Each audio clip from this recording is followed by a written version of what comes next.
سیستم کینی دا به یا 156 زمنتینی دریاب یا به د 222 لاندې اف آی آر کېږي چې په هغې کې پته ولګي وجوهات مو دا خو د اونې نه راپروتې دی یو حادثه را دا ارادتن قتل خو نه چا قتل کړی خو نه چې نو زه اوس که ته الافغان به بیا ما چېړې د تنګي صحافیان به رانه اوس خفه کړې دغې صحافیانو ذمهداري نه وه چې دا ډیمانډ چا کو چې د ده خلاف د 302 اف آی آر وشي نو ورته یې دا ویلي نه شو چې لږې راته قانون لاندې ثابته کړه د ده خلاف په ته 302 اف آی آر څنګه کوې مړه بس هغې په خپله صحافت وکړه او چا پې سیاست وکړه او بس هغه سړي ښېګړه وشوه مړه بس هغې له به بس برتي کړي ګوره کومه نه کوس د امین خټک باندې ته دا الزام لګې دا سپیپران چې دي دا برتي کېږي الافغان به په څپې باندې د اونو کار چې دی دا رمالي دي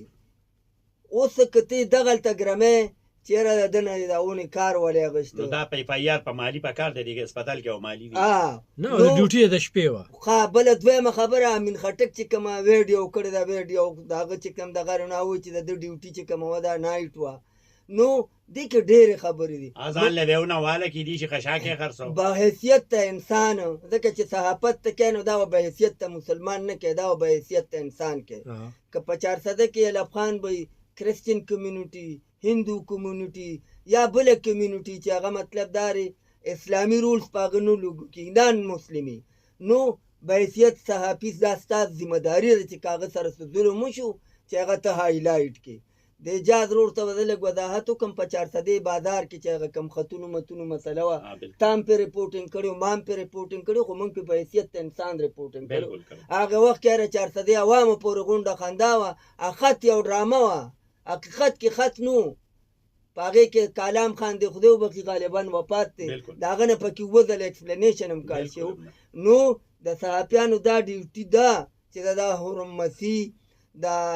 حق ته پاره د انکوایري ډیمانډ دی وکړي خو بیا به انکوایري تسلیموي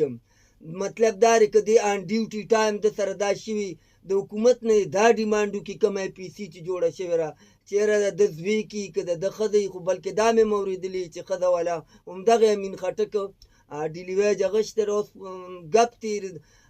حقیقت دی د دې پته نه لګي خو یو خبر مخې ته راغلی دی نو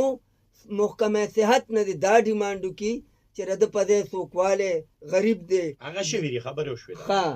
ښه بل مطلب دا روز خو دی وایي خیر کمپرومایز هم وشو ته د مراعاتو اعلان کړی چې محکمه صحت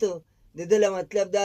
ریلیف ورکړي نور مزید که ته وایې چې د 302 دی شو یار دا کم ظلم دی 302 چې ته کوې چې یو سړی ته لکه دا تا چې څنګه ووایي چې سیاسي خلک کنه لکه دونه ذمهوار کسان چې ته به سبا د خلکو نه ووټ غواړه ته په چوک کې کښېنې یا بل ځای کې ته دا خبره کوې چې یاره نو الافغان مې څنګه چې اوس د اجاز خبره وکړه دا اسپتال کې په ډیوټۍ خلک او کله چې دا ډیلي ویج خلک برتېږي نو په دې کې خلک ډیمانډ کوي نو چې هغه ډیمانډ ونه منلی شي ستا په تنګي کې هم ګورې ته خو سپینه خبره مخې ته راځې نه خو ستا په تنګي کې هم هغه آی پي سي کې یو کس نیم داسې دی چې هغوی د ایمنس نه ګورې ډیمانډ کړی دی هغه ته غاړه نه راښیي د هغه مطالبه نه ده منلی شوې ښه داسې دلته چې اوس کومې بړتۍ کېږي په دا ډیلي ویج څنګه چې اجاز روړ په دې کې هم خلک ډیمانډ کوي نو کوس هغه خلک بیا د ایم اس مخالفت کوي نو هغه بیا زیاتېږي ځکه چې کله ته د دلته ټوله دا لوبه ده دقه لوبه ده نو الافغان به ارادو هغه خپلې خبرې ته د یونټو باندې بلکې خبرې خبره چې